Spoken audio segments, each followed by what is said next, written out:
There will be major changes made to retirement accounts by Congress. Everyone needs to know about the changes before they're made because you can either make or lose a lot of money as a result of these changes. Aside from that, there is more news. Over 50% of employers are planning to lay off workers in the next 6 months. Then, for the cherry on top, we have inflation, which means we're going to need to save a lot more money for retirement.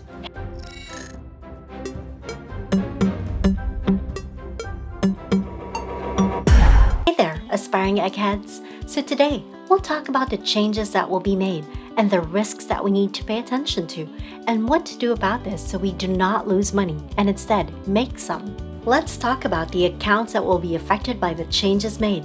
The 401k account is one of them. What's a 401k account? This is a retirement account that's employer-sponsored where you invest pre-tax money, and when you withdraw that money, that's the time that you're taxed on it when you turn 59 and a half.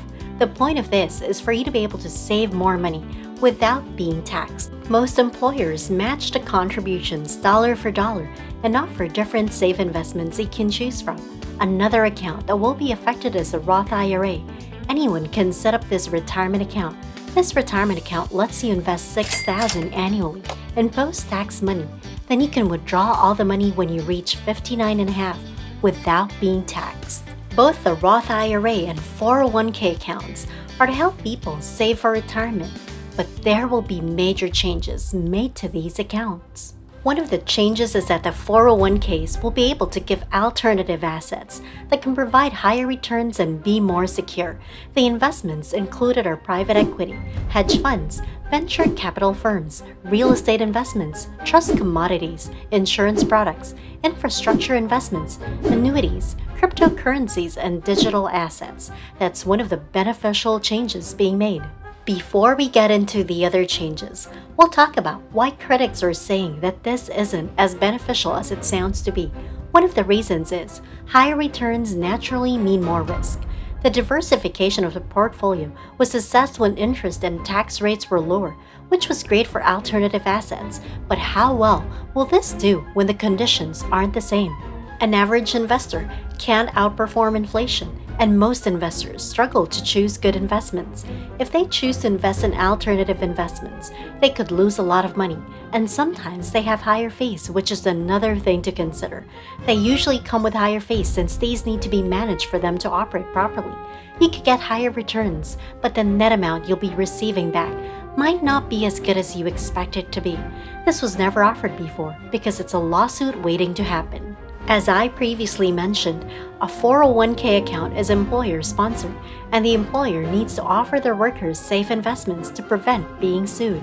One can argue that this is a good thing because investors could make a lot more money given the high returns in investing in alternative assets, since these raise the average of a portfolio by 17. In a study made, they found that you could have a cumulative return of a traditional portfolio by 65. With a 5% allocation to Bitcoin. Another study also supports this. They found that these could be a big help in balancing a portfolio when the market isn't doing well.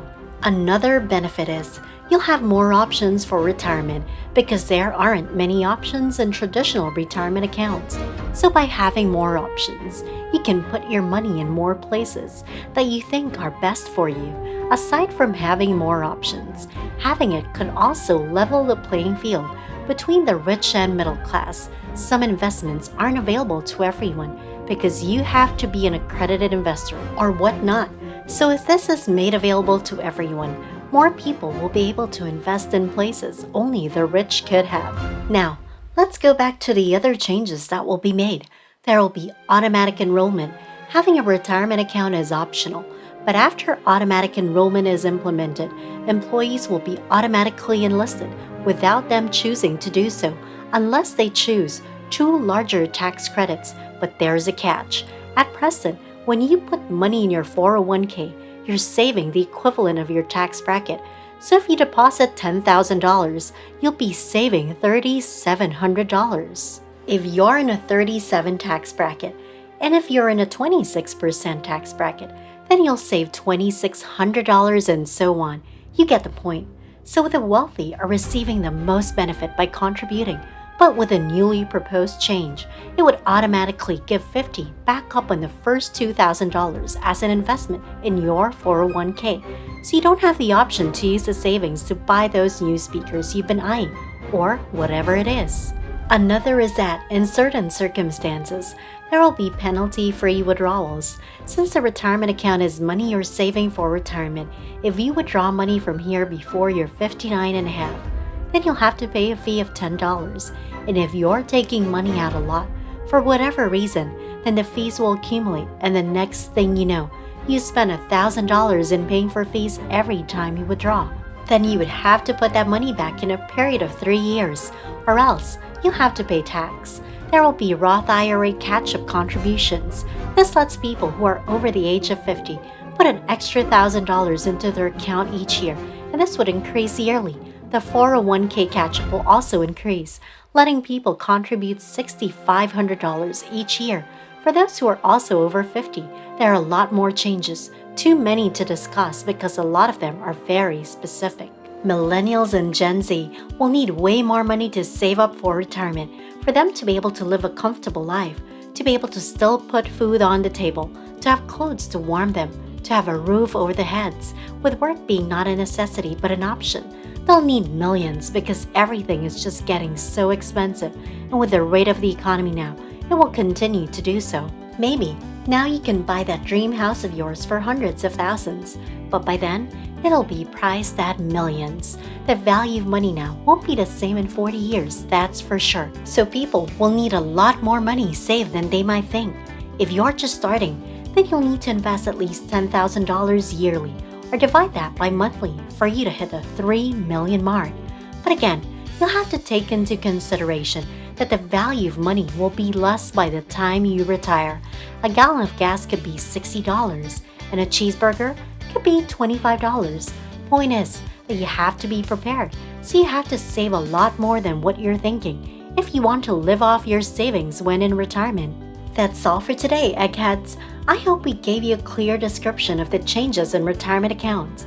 If you found this video useful, please subscribe, click the like button, and hit that notification bell to move further with each video towards being an egghead yourself. Catch you in the next video, aspiring eggheads.